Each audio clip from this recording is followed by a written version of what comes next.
मेरा नाम मनीष है। मैं एक मिडिल क्लास फैमिली से बिलोंग करता हूँ। मेरी पढ़ाई कंप्लीट होने के बाद मैंने टीचिंग करना शुरू कर दिया था। मैं कॉलेज में पढ़ाया करता था और साथ ही साथ बच्चों को घर में भी ट्यूशन दिया करता था। कुल मिलाकर मेरी महीने की सैलरी अच्छी खासी हो जाती थी। हम 2 भाई थे। मेरा छोटा भाई वो अभी पढ़ाई कर रहा था और मेरी दोनों बहनें भी पढ़ रही थी। मेरा छोटा भाई बहुत ही सीधा था, जबकि मैं बहुत फ्लर्टी टाइप का था। मुझे लड़कियों से फ्रेंडशिप करना बहुत पसंद था। रियल लाइफ से लेकर सोशल साइट पर भी मैंने काफी सारी लड़कियों से फ्रेंडशिप की हुई थी। मैं देखने में बहुत स्मार्ट था, इसीलिए लड़कियां आसानी से मुझसे दोस्ती कर लिया करती थी। मेरे पापा की भी गवर्नमेंट जॉब थी, उनकी भी अच्छी सैलरी थी। हमारे घर का गुजारा अच्छी तरह से हो रहा था। जिंदगी भी बहुत अच्छी गुजर रही थी, क्योंकि मेरी जिंदगी में किसी चीज की कोई कमी नहीं थी। मेरी दीदी भी हम लोगों के साथ ही रहती थी।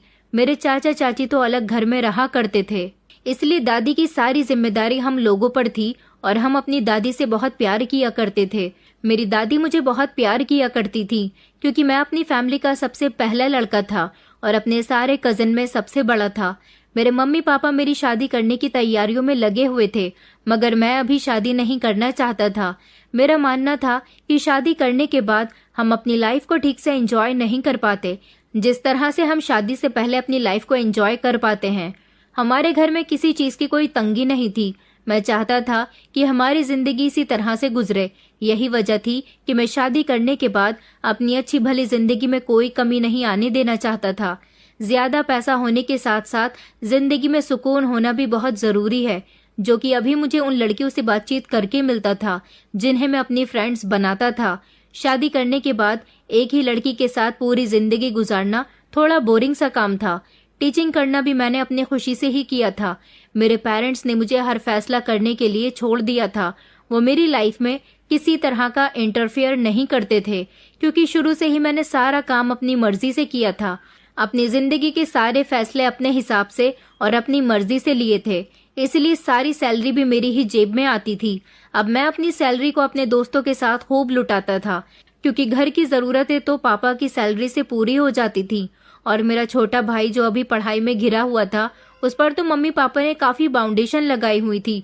मेरे सारे फ्रेंड्स ही अमीर फैमिली से बिलोंग करते थे और वो भी मेरी तरह ही बिगड़े हुए थे। मैं अपने घर में खुद को ऐसा बनाकर रखता था जैसे मैं बहुत शरीफ हूँ, क्योंकि मेरे पापा की मोहल्ले में बहुत इज्जत थी। सारे ही लोग उनसे बहुत इज्जत से बात किया करते थे, मगर मैं ऐसा बिल्कुल भी नहीं था।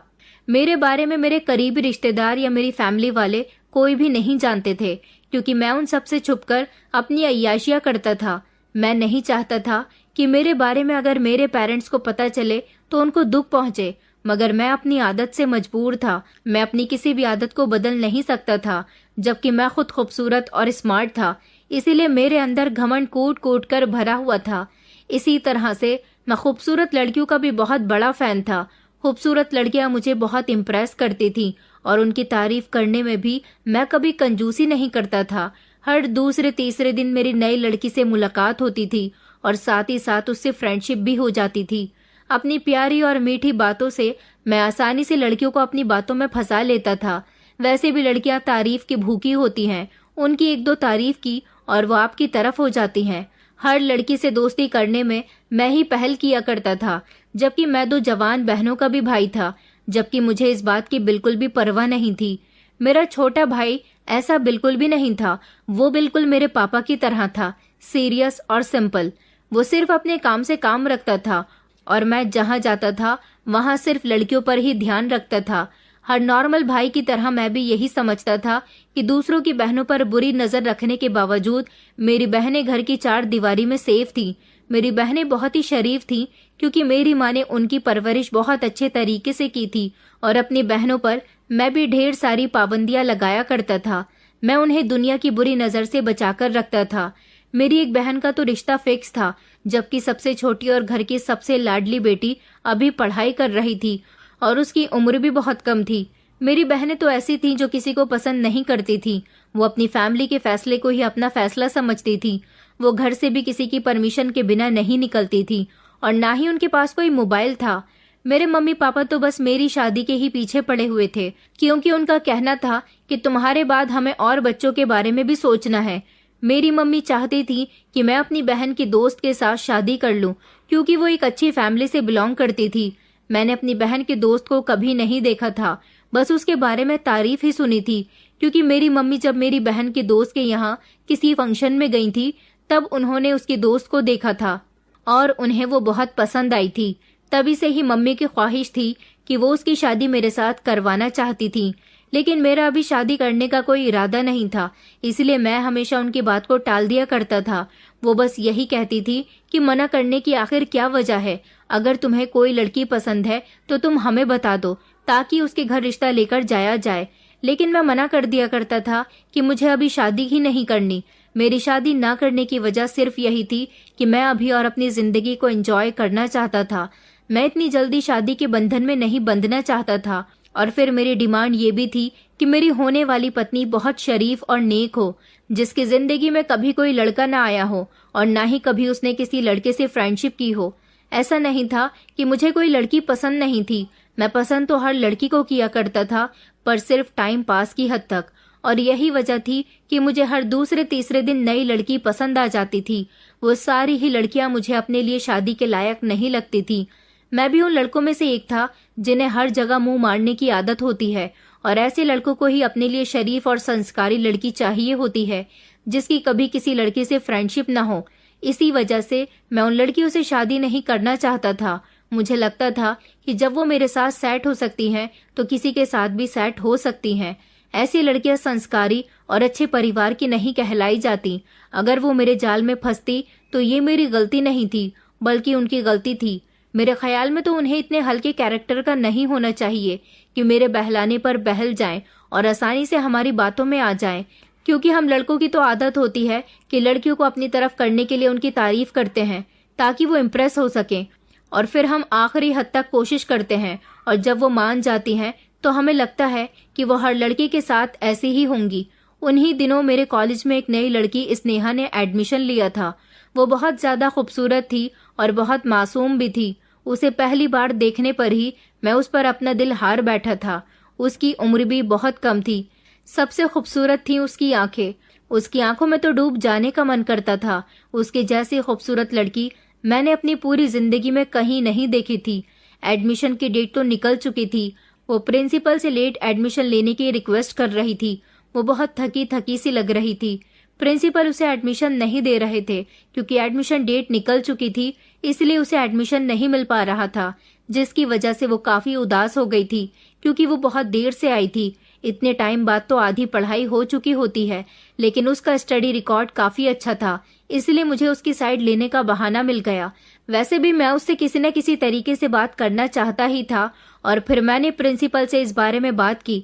मैंने प्रिंसिपल से कहा कि एक इंटेलिजेंट लड़की की पढ़ाई खराब हो जाएगी, आपको इसकी मदद करनी चाहिए। मैं थोड़ी कोशिशों और लेट फीस के साथ उसका एडमिशन करवाने में कामयाब हो गया था। फॉर्म अप्लाई करने की जिम्मेदारी मैंने खुद ही ले ली थी, जिस पर वो मेरी बहुत शुक्रगुजार हो गई थी और बार बार मुझे थैंक यू बोल रही थी।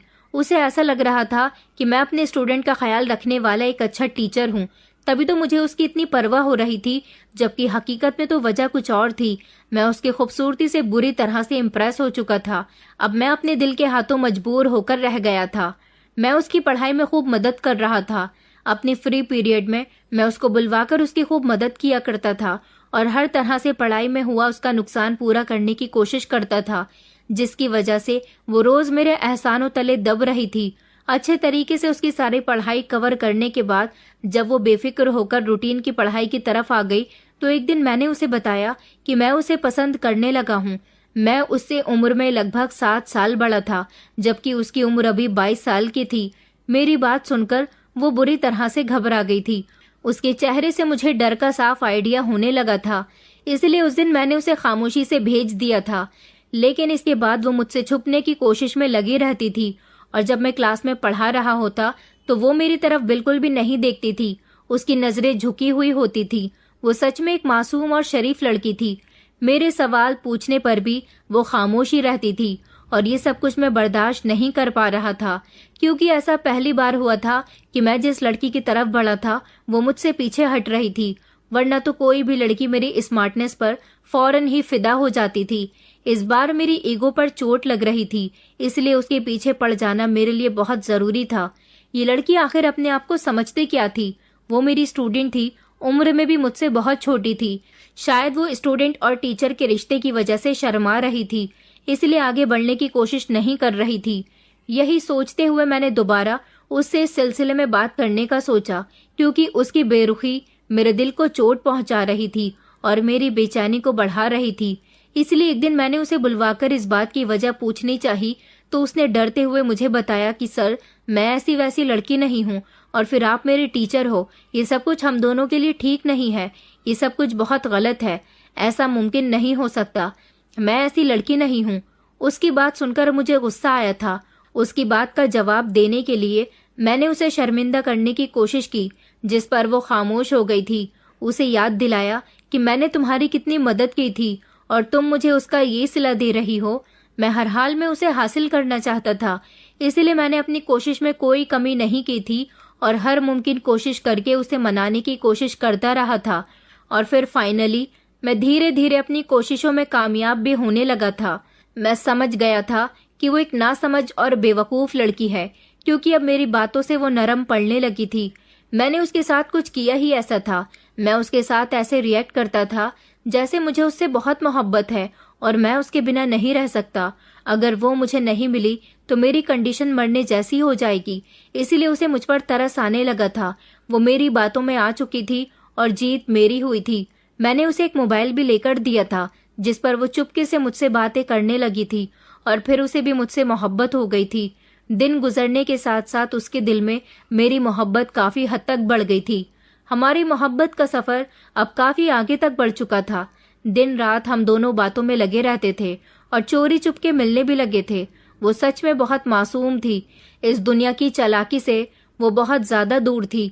उसने मुझे बताया था कि कॉलेज से पढ़ने के बाद उसके घर वाले उसे आगे और नहीं पढ़ने देंगे और उसकी जल्दी ही शादी कर देंगे।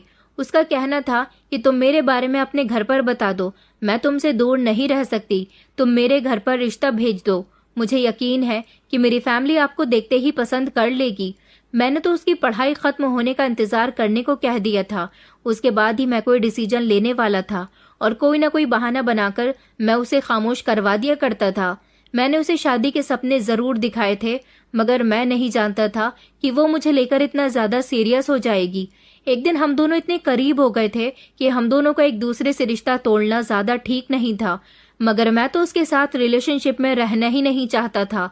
मैं सिर्फ उसके साथ फ्लर्ट कर रहा था और मेरी कहानी बस यहीं तक की थी। मेरा जुनून तो उसके लिए बस तब तक का था जब तक मैं उसे इस्तेमाल नहीं कर लेता। अब मैं उसे इस्तेमाल कर चुका था और अब मैं उससे पीछा छुड़वाना चाहता था, लेकिन वो तो मुझ पर अपना दिल हार बैठी थी। लेकिन मैं इतना बेवकूफ नहीं था कि इतनी छोटी लड़की से शादी करता, ये जानने के बावजूद कि उसे इस रास्ते पर लाने वाला भी मैं ही था। शादी के लिए जिस लड़की के बारे में मैं सोचता था वो इन लड़कियों में से बिल्कुल अलग थी। मेरे ख्याल में तो वो लड़की ऐसी होनी चाहिए थी जिसे किसी ने कभी देखा ना हो, ना ही उसे किसी लड़के से बात करने में इंटरेस्ट रहा हो। मैं खुद जैसा भी था, मगर मुझे जिंदगी गुजारने के लिए एक संस्कारी लड़की की जरूरत थी, और जब तक मुझे ऐसी लड़की नहीं मिलती तब तक मेरा शादी करने का कोई इरादा नहीं था। मेरी बहन के ससुराल वाले भी उसकी शादी करने को कह रहे थे। हम लोग तो वैसे भी लड़के वालों के ही इंतजार में बैठे हुए थे कि कब वो लोग शादी के लिए कहें और हम अपनी बहन को विदा करके उनके घर भेज दें। हमारे पास शादी का पूरा इंतजाम था, इसलिए मेरी बहन की शादी की डेट भी फिक्स हो गई थी और हम लोग शादी की तैयारियों में बिजी हो गए थे। मेरे छोटे भाई की पढ़ाई कंप्लीट होने में भी सिर्फ यही साल बचा था। मेरा छोटा भाई मोहित तो ऐसा था कि वो किसी लड़की को नजर उठाकर तक नहीं देखता था, जबकि वो भी काफी स्मार्ट था, मगर उसका कहना था कि वो औरत की बहुत इज्जत करता है। मुझे तो अपने भाई की ये बातें बड़ी बेवकूफी भरी लगती थी कि अपनी लाइफ को हमेशा एंजॉय करते रहना चाहिए, लेकिन मेरे भाई ने तो हमेशा अपनी लाइफ को पढ़ाई में ही झोंका हुआ था। मैं बहुत बिगड़ चुका था और ना जाने कितनी लड़कियों के साथ मैं वो सब कुछ कर चुका था जिससे उनकी इज्जत पर दाग लग जाए, और उनका इस्तेमाल करने के बाद मैं उन्हें छोड़ दिया करता था। स्नेहा के साथ भी मैंने कुछ ऐसा ही किया था और अब मैं उसे छोड़ने वाला था। हमारे घर में खूब हल्ला गुल्ला मचा हुआ था क्योंकि ये हमारे घर की पहली शादी थी। मैं भी घर में बहुत बिजी रहने लगा था। इन दिनों मेरी स्नेहा से बातचीत बहुत कम हो गई थी। वो जब भी मुझे कॉल करती मैं उसे कह देता था कि मेरी बहन की शादी है और मैं तैयारियों में बिजी हूँ, या ये कहना ठीक होगा कि मुझे उससे बात ना करनी पड़े, इसलिए मैंने खुद को इतना बिजी रखना शुरू कर दिया था। वो बार बार मुझसे कॉल करती रहती थी और रोती भी थी, कहती थी कि उसे मुझसे बात करने की आदत हो गई है, प्लीज एक बार मुझसे बात कर लो। मुझे ऐसा लगता था जैसे वो मेरे साथ टाइम पास कर रही है और टाइम के साथ साथ वो खुद ही ठीक हो जाएगी, इसलिए मैंने उसकी तरफ ज्यादा ध्यान नहीं दिया था। अपनी बहन की शादी हम लोगों ने खूब धूमधाम से की थी। मेरी बहन की शादी में उसकी दोस्त भी आई हुई थी। ये वही लड़की थी जिसको मेरी मम्मी ने मेरे लिए शुरू से ही पसंद किया हुआ था। इसका नाम प्राची था। प्राची को मैंने पहली बार देखा था, क्योंकि अभी तक मैंने अपनी बहन के दोस्त को नहीं देखा था, बल्कि मैं उसे सिर्फ उसके नाम से ही जानता था, क्योंकि घर में उसका बार बार जिक्र होता था। वो बहुत ही खूबसूरत थी और उसकी इसी खूबसूरती की वजह से मेरी मम्मी और बहनें इम्प्रेस हुई थी, और मैं तो था ही शुरू से लड़कियों का दीवाना। इधर मैं भी प्राची पर अपना दिल हार बैठा था। पूरी शादी में मेरी नजर प्राची पर ही रही थी। वो कहाँ जाती है, क्या कर रही है और किससे बातें कर रही है, ये सब कुछ मैं अच्छे से नोटिस कर रहा था। मेरी पूरी नजर उस पर ही थी। मैं उसे जांचना चाहता था। मुझे लगता था कि मुझे मम्मी की बात मान लेनी चाहिए थी, लेकिन इससे पहले मैं अपनी तरफ से भरपूर तसल्ली करना चाहता था कि वो मेरे लायक है भी या नहीं। प्राची तो बिल्कुल वैसी ही थी जैसी लड़की मैं अपने लिए चाहता था। वो दूसरे लोगों के साथ तो क्या, मुझसे भी बात करना पसंद नहीं कर रही थी, जबकि मैं बहाने बहाने से उससे बात करने की कोशिश कर रहा था। वो जहाँ किसी लड़की को देखती वहां से उठ जाती थी। उसने तो मेरी भी किसी बात का कोई जवाब नहीं दिया था, और यही वो सारी क्वालिटीज थी जो मुझे उसके अंदर चाहिए थी। इसीलिए मेरी बहन की शादी होने के फौरन ही बाद मैंने मम्मी को प्राची के बारे में बता दिया था और कह दिया था कि मैं प्राची से शादी करना चाहता हूँ। मेरी बात सुनकर मेरी मम्मी और बहनें बहुत ही खुश हुई थी। वो तो ये चाह रही थी कि वो जल्द से जल्द मेरी शादी कर दे, लेकिन मैंने उन्हें कहा कि इतनी जल्दी ये सब कुछ करने की जरूरत नहीं है। आप लोग मेरी शादी आराम से करें, मुझे कोई जल्दी नहीं है। ऐसे टाइम पर मैं स्नेहा को पूरी तरह से भूल चुका था और उसकी कोई कॉल भी मैंने रिसीव नहीं की थी, जबकि उसकी बहुत सारी कॉल्स और ढेर सारे मैसेज मेरे पास आ चुके थे। वैसे भी मैंने स्कूल में टीचिंग करना छोड़ दिया था और दूसरी जगह जॉब तलाश कर ली थी, इसलिए उससे पीछा छुड़ाना मेरे लिए आसान हो गया था, क्योंकि वो सिर्फ मुझे मोबाइल और कॉलेज की हद तक ही जानती थी। मैंने उसे अपने बारे में कोई ऐसी पर्सनल इन्फॉर्मेशन नहीं दी थी जो बाद में मेरे लिए परेशानी बन जाती, और ऐसा तो मैं हर लड़की के साथ ही करता था। मैं जिन लड़कियों से फोन पर बातें करता था उनको अपना पर्सनल नंबर भी नहीं देता था, बल्कि उनके लिए अलग से एक सिम लिया हुआ था। यही वजह थी कि हमेशा की तरह इस बार भी मैं बेफिक्र था। वैसे भी कोई भी लड़की एक बार इस्तेमाल करने के बाद मेरे लिए बेकार हो जाती थी। स्नेहा तो शादी करने के लिए मेरे पीछे ही पड़ गई थी, क्योंकि उसके जितने भी मैसेज थे उन सब में यही लिखा हुआ था कि मैं तुमसे बहुत प्यार करती हूँ, प्लीज तुम मुझे मत छोड़ना और मुझसे शादी कर लो। उसकी बातों से तो मुझे चिढ़ होने लगी थी। एक दिन उसने बहुत ज्यादा कॉल्स की और मुझे बहुत मजबूर किया, तो मैंने उसे फाइनली कह दिया था कि मैं तुमसे शादी नहीं करूंगा और न ही मेरी फैमिली कभी तुमसे शादी करने के लिए मानेगी। तुम बहुत छोटी हो, हम दोनों का कोई मेल नहीं है, इसलिए बेहतर यही होगा कि तुम मुझे भूल जाओ। मेरी इस बात पर वो एकदम से खामोश हो गई थी। मैंने उससे कह दिया था कि मैं आज के बाद तुमसे बात नहीं करूंगा। ये कहकर मैंने अपना वो सिम तोड़ दिया था। स्नेहा कॉल पर बहुत बुरी तरह से रो रही थी। मैंने उसकी कोई बात नहीं सुनी थी और उससे सब कुछ खत्म कर दिया था। वैसे भी ऐसी लड़कियां मुझे बिल्कुल पसंद नहीं थी जो कि चिपकू टाइप की होती थी। मैं लड़कियों से भी यही उम्मीद करता था कि वो सिर्फ अपनी लाइफ को एंजॉय करें। शादी करने में क्या रखा है, और शादी करने के लिए एक अच्छे लाइफ पार्टनर की जरूरत होती है, क्योंकि सारी जिंदगी का सवाल होता है। जैसे कि मैं शादी करने के लिए एक संस्कारी लड़की की तलाश कर रहा था जो कि इतने टाइम बाद मुझे मिली थी। ऐसी ही लड़कियों को सोचना चाहिए कि उन्हें किसी ऐसे लड़के से शादी करनी चाहिए जो किसी लड़की को नजर उठाकर तक नहीं देखें। मगर लड़कियां तो लड़कों की बातों में आकर वो सब कुछ कर डालती हैं जो कि उन्हें नहीं करना चाहिए। मैंने तो स्नेहा से पूरी तरह से बात करनी बंद कर दी थी। उसने मेरी बहुत रिक्वेस्ट की थी कि मैं उसे ना छोड़ूं, मगर मैंने उसकी एक नहीं मानी थी और उसे बता दिया था कि मेरी शादी होने वाली है। स्नेहा एक ऐसी पहली लड़की थी जिससे मैंने बड़ी मुश्किल से अपना पीछा छुड़वाया था। दरअसल लड़के लड़कियों को अपनी मजबूरी का बहाना देकर उनसे पीछा छुड़ा लेते हैं, लेकिन अगर मर्द चाहे तो अपनी मनपसंद औरत को कभी किसी के हवाले नहीं कर सकता।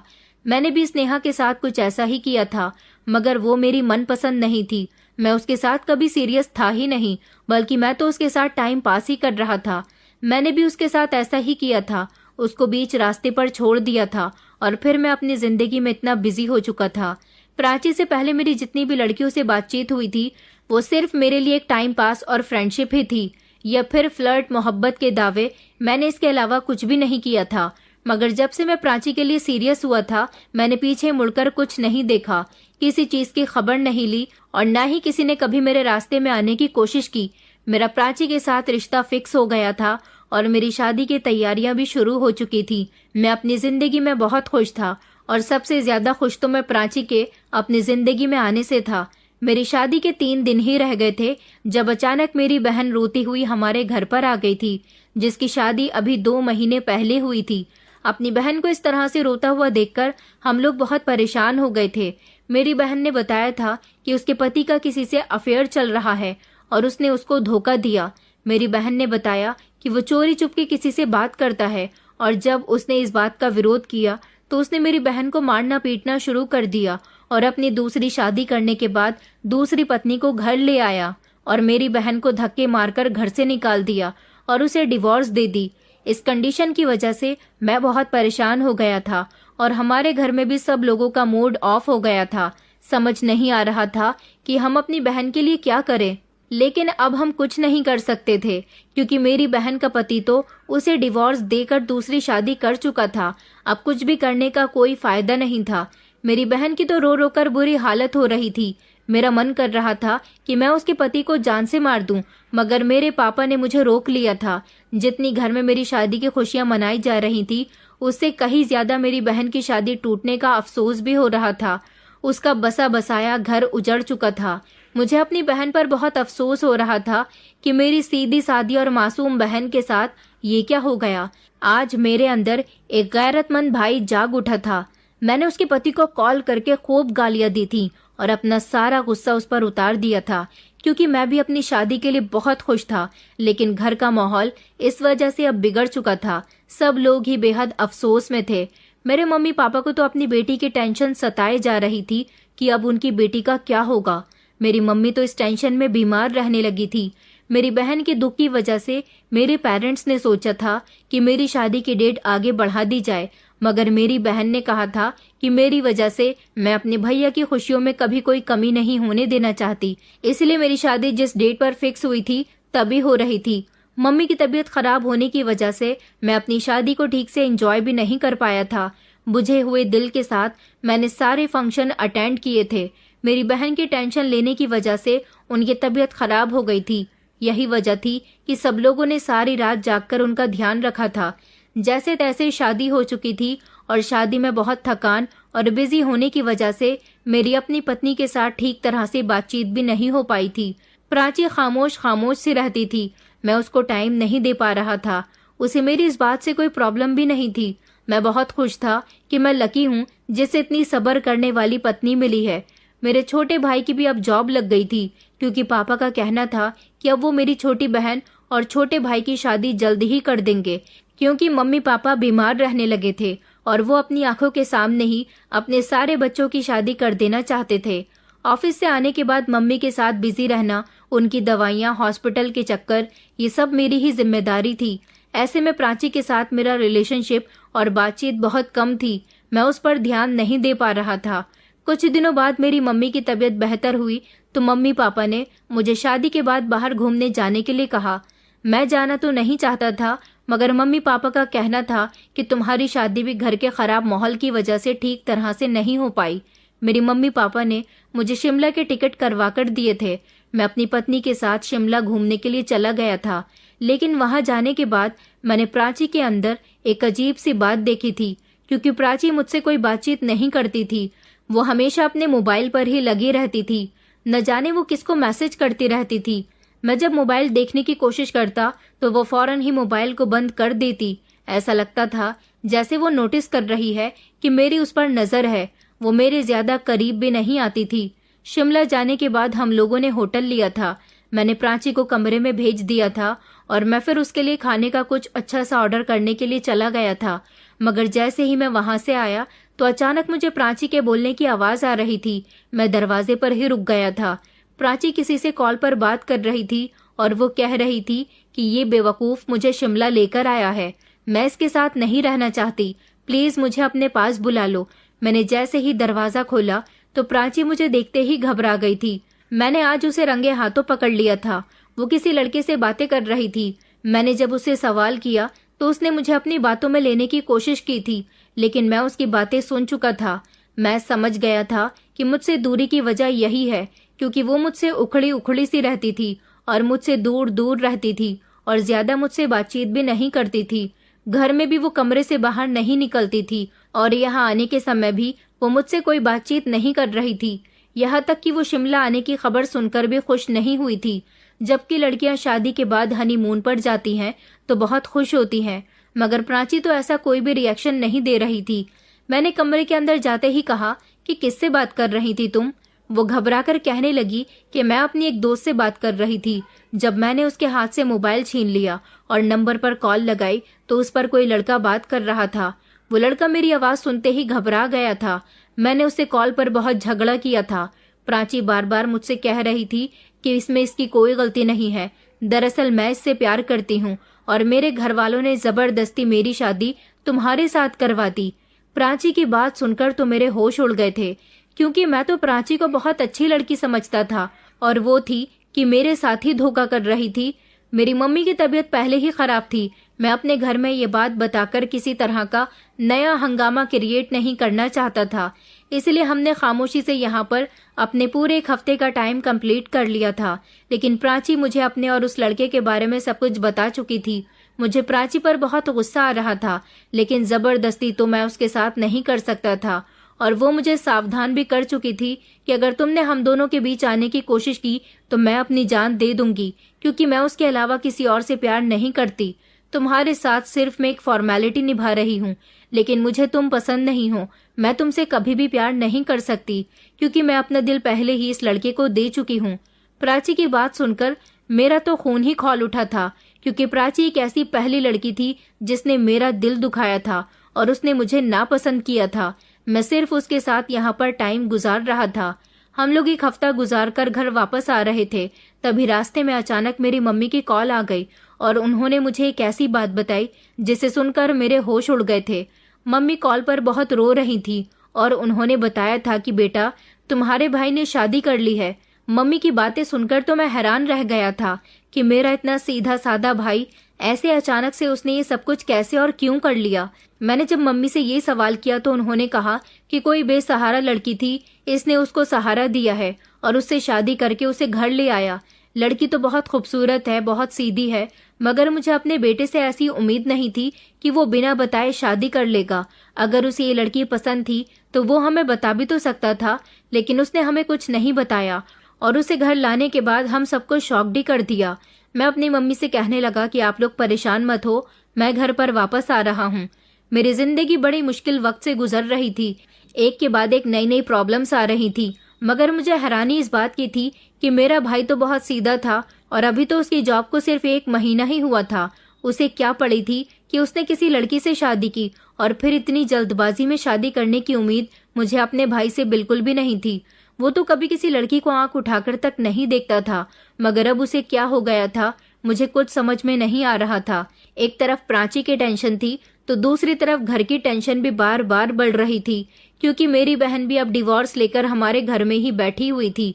इधर प्राची मुझे धोखा दे रही थी।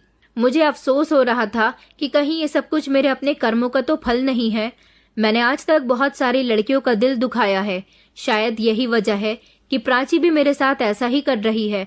वो मुझे धोखा दे रही है, मेरे पीठ पीछे किसी लड़की से अफेयर चला रही है। मैं जितनी अपने लिए संस्कारी लड़की चाहता था वो उससे कहीं ज्यादा बिगड़ी हुई थी। अगर वो उस लड़के से शादी करना चाहती थी तो उसने मुझे शादी से पहले ये बात क्यों नहीं बताई। मैं कभी भी उसके साथ शादी नहीं करता, मुझे उससे ऐसी उम्मीद बिल्कुल भी नहीं थी। प्राची और मैं जैसे ही घर पहुंचे तो मुझे उस लड़की को देखने की बहुत चाहत हो रही थी जो मेरे भाई के साथ शादी करके इस घर में आ गई थी। मैंने अपने भाई से बात करनी चाहिए तो उसने कहा कि भैया, मैं अपनी पत्नी के बारे में एक शब्द भी नहीं सुनूंगा और मुझे भी शादी करने का पूरा पूरा हक है। मुझे ये लड़की बहुत पसंद थी, इसीलिए मैंने इससे शादी कर ली। मेरा भाई तो ना जाने उस लड़की का इतना दीवाना क्यों हो गया था। मैंने उससे कहा कि हमें तुम्हारी शादी से कोई प्रॉब्लम नहीं है, लेकिन एक बार तुम्हें शादी करने से पहले बताना तो चाहिए था। मोहित कहने लगा कि भैया, मुझे ऐसे ही शादी करना पसंद था तो मैंने कर ली। आपने भी तो अपनी जिंदगी में काफी कुछ किया। भैया, आपने भी तो बहुत सारी लड़कियों के साथ फ्लर्ट किया है, तो क्या मुझे लव मैरिज करने का भी हक नहीं है? आज वो मुझसे इस तरह से पहली बार बात कर रहा था। उसकी ऐसी बातें सुनकर तो मेरी आंखों में गुस्सा आ गया था कि आज से पहले उसने कभी मुझसे ऐसी बात नहीं की थी। आज वो किस तरह से मुझसे बात कर रहा था। लेकिन जब वो लड़की मेरे सामने आई जिससे मेरे भाई ने शादी की थी, उसे देखकर तो मेरे पैरों तले से जमीन निकल गई थी और मुझे अपनी आंखों पर विश्वास भी नहीं हो रहा था, क्योंकि मेरे भाई ने किसी और लड़की से नहीं बल्कि स्नेहा के साथ शादी की थी। स्नेहा को अपने भाई की पत्नी के रूप में देखकर मुझे बड़ी जलन महसूस हो रही थी, पर उसकी मुलाकात मेरे भाई के साथ कैसे हुई और इन दोनों ने किस तरह से शादी की, ये मुझे समझ नहीं आ रहा था। घर के सारे ही लोग हमारे आसपास आ गए थे, इसलिए मैंने उन दोनों में से किसी से भी कोई सवाल नहीं किया था। लेकिन स्नेहा मेरे भाई के साथ बहुत खुश नजर आ रही थी।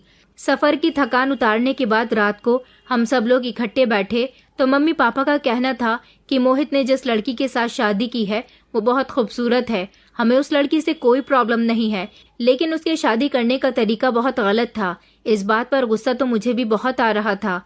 उन दोनों को साथ देखकर एक के बाद एक परेशानियों के पहाड़ मुझ पर टूट रहे थे, और शायद अब ये परेशानियां कम थीं जो अगले दिन भी आ गई थी। मोहित ने सब लोगों को बुलाकर कहा कि मैं अपनी पत्नी के साथ इस घर को छोड़कर जा रहा हूँ। मम्मी पापा तो ये बात सुनकर हैरान रह गए थे, जबकि मैं भी कम हैरान नहीं था। मम्मी पापा ने उससे पूछा कि आखिर ऐसा भी क्या हो गया कि तुम घर छोड़कर जा रहे हो। उसने कहा कि अगर भैया इस घर में रहेंगे तो मैं यहाँ पर हरगिज नहीं रहूंगा। आखिर वो ये कैसी बातें कर रहा था? इससे पहले तो कभी उसने किसी से ऊंची आवाज तक में बात नहीं की थी, मगर अब तो वो बिल्कुल ऐसे बिहेव कर रहा था जैसे वो हमारे लिए कोई अनजान हो और सबसे बड़ा दुश्मन वो मुझे अपना समझ रहा था। उसने मुझसे बात करने का तरीका भी बदल दिया था। वो मुझे अपना भाई भी नहीं समझ रहा था। पता नहीं उसे मुझसे इतनी नफरत कैसे हो गई थी। मुझे शक था कि स्नेहा ने मेरे बारे में मेरे भाई को सब बता दिया, मगर मेरे बारे में सब कुछ स्नेहा उसे बता चुकी थी, तभी वो ऐसा कर रहा है। लेकिन उसकी इस बात से क्या मतलब था कि वो मेरे होते हुए इस घर में नहीं रहेगा? मम्मी पापा ने जब उससे सबकी वजह पूछी तो उसने एक ऐसी बात बताई जिसे सुनकर मैं बहुत शर्मिंदा हुआ था। आज मुझे अपनी गलती का बहुत एहसास हो रहा था, क्योंकि मेरे घर वालों को लगता था कि उसकी पत्नी हम सब लोगों के खिलाफ उसे भड़का रही है, तभी उसका मूड सबकी तरफ से खराब हो रहा है। मोहित ने बताया कि मैं भैया के साथ इस घर में नहीं रह सकता, क्योंकि मुझे अपनी पत्नी के साथ सारी जिंदगी गुजारनी है। दरअसल बात यह है कि भैया ने बहुत सी लड़कियों के साथ बहुत फ्लर्ट किया है, उनकी इज्जत के साथ भी खिलवाड़ किया है, और अब जब मुझे भैया की हकीकत पता चल गई तो मैं उनके साथ इस घर में क्या, उनके साथ कहीं भी खड़े होने के काबिल नहीं हूँ, क्योंकि वो एक अच्छे इंसान नहीं है। मम्मी मोहित के करीब गईं और उन्होंने उसके मुंह पर थप्पड़ मार दिया था। उन्होंने कहा कि क्या मैंने तुम्हारी यही परवरिश की है कि तुम अपने बड़े भाई के बारे में ऐसी बातें करो? मेरे भाई ने फिर कुछ ऐसा बताया जिसे सुनकर हम सब लोगों के होश उड़ गए थे। दरअसल स्नेहा प्रेग्नेंट थी और वो मेरे बच्चे की मां बनने वाली थी। मैं उसको बीच रास्ते में छोड़ चुका था, जबकि उसे मेरे साथ की जरूरत थी। मोहित कहने लगा कि भैया ने ये पाप करने के बाद स्नेहा को बीच रास्ते में छोड़ दिया था। हालांकि स्नेहा भैया से बहुत प्यार किया करती थी। मेरी और स्नेहा की मुलाकात तब हुई जब वो अचानक मेरी गाड़ी के आगे आ गई थी। वो आत्महत्या करने जा रही थी। मैंने उसे बचा लिया था। फिर उसने मुझे बताया कि उसके साथ एक लड़के ने बहुत बड़ा धोखा किया। वो उसे छोड़कर किसी और से शादी कर रहा है। वो ये बात बर्दाश्त कर चुकी थी, मगर जब से उसे ये पता चला कि वो उसके ही बच्चे की मां बनने वाली है और वो अपने पेट में उसे पाल रही है, तब से ही उसे अपनी जिंदगी बुरी लगने लगी। मुझे स्नेहा पर बहुत तरस आने लगा था, इसलिए मैंने उसे बहुत समझाया कि तुम्हें अपनी जिंदगी को इस तरह से खराब नहीं करना चाहिए। और फिर तुम्हारे पेट में एक नन्ही सी जान पल रही है, अब तुम अपने साथ साथ इस बच्चे की भी जान ले लोगी। मैं उसके दिल में दोबारा से जीने की चाह जगाने लगा था, और इसी सब के बीच मेरी स्नेहा के साथ अच्छी फ्रेंडशिप हो गई थी। लेकिन जब एक दिन मुझे पता चला कि इस बच्चे का पिता कोई और नहीं भैया है, तब मेरे पास स्नेहा को एक्सेप्ट करने के अलावा कोई और रास्ता नहीं बचा था। भैया तो अपनी शादी भी कर चुके थे। मैंने उसी समय स्नेहा से शादी कर ली और मैं उसे अपने घर ले आया था। लेकिन अब जबकि ये बच्चा भैया का है और वो स्नेहा के साथ बहुत गलत कर चुके हैं, मैं भैया को कभी माफ नहीं करूंगा, क्योंकि उन्हें औरत की इज्जत करना नहीं आता। उन्होंने औरतों को सिर्फ खिलौना समझा है। मैं अपनी पत्नी को लेकर इस घर से जा रहा हूँ। मोहित स्नेहा का हाथ पकड़कर घर के दरवाजे तक जा पहुंचा था। तभी अचानक पापा ने मोहित को आवाज लगा ली और कहा कि रुको बेटा, तुम्हें और स्नेहा को इस घर से जाने की जरूरत नहीं है, बल्कि अगर इस घर से कोई जाएगा तो वो है तुम्हारा भाई। पापा की बात सुनकर तो मेरे होश उड़ गए थे। पापा ने पहले तो मेरे मुंह पर एक जोरदार थप्पड़ मारा था, फिर उन्होंने कहा था कि मुझे तुमसे ऐसी उम्मीद बिल्कुल भी नहीं थी कि तुम इतने बिगड़ चुके हो। हमने कभी तुम्हारी लाइफ में कभी इंटरफेयर नहीं किया। यही सोचा कि अब तुम बड़े हो गए हो और तुम्हारी अपनी पर्सनल लाइफ होगी, मगर हमें क्या पता था कि तुम अपनी पर्सनल लाइफ में लड़कियों के साथ फ्लर्ट करते फिर रहे हो। निकल जाओ मेरे घर से और कभी मुझे शक्ल मत दिखाना। मैं बहुत शर्मिंदा था। मेरे पास अपनी साइड से बोलने के लिए कोई शब्द भी नहीं था। मैंने स्नेहा से भी माफी मांगी थी और सारे घर वालों से माफी मांगकर मैं घर से निकल आया था। प्राची भी मेरे घर से जा चुकी थी और उसने मुझसे डिवोर्स ले ली थी, क्योंकि वो मेरे साथ जिंदगी नहीं गुजार सकती थी। मेरे सारे बुरे कर्मों का फल मुझे मिल चुका था। मैंने वैसे भी स्नेहा का बहुत दिल दुखाया था। यही वजह थी कि मेरी बहन के साथ ऐसा हुआ था और फिर मेरी पत्नी भी मुझे धोखा दे रही थी। अब मैं अपने घर से निकल आया हूँ, मगर मुझे खुशी इस बात की है कि मेरे भाई ने इंसानियत दिखाकर स्नेहा और मेरे बच्चे को एक्सेप्ट कर लिया। मेरी फैमिली मुझसे कोई भी कांटेक्ट नहीं रखती। वो लोग मुझसे सारे संबंध खत्म कर चुके। मैं नौकरी तो कर रहा हूँ, मगर अब मैं पूरी तरह से बदल गया हूँ और अकेला हूँ। मैं अपने खर्चे के थोड़े से पैसे रोककर बाकी सारे पैसे अनाथ आश्रम में बच्चों के लिए भेज देता हूँ। वो बच्चे जो मुझे दुआएं देते हैं, बस उन सब से ही मेरी जिंदगी गुजर रही है। मगर मैं चाहता हूँ कि मेरी फैमिली मुझे माफ कर दे, लेकिन ऐसा चाहकर भी नहीं हो सकता, क्योंकि मैं एक बहुत बुरा इंसान हूँ। मैंने प्यार मोहब्बत को हमेशा टाइम पास और फ्लर्ट ही समझा था और मुझे उसकी ही सजा मिली है। दोस्तों, उम्मीद करती हूँ आपको हमारी कहानी पसंद आई होगी। कहानी पसंद आई है तो वीडियो को लाइक करें, चैनल पर नए हैं तो चैनल को सब्सक्राइब करें और हाँ, नोटिफिकेशन बेल को जरूर दबाएं ताकि अगली अपडेट सबसे पहले आपको मिले।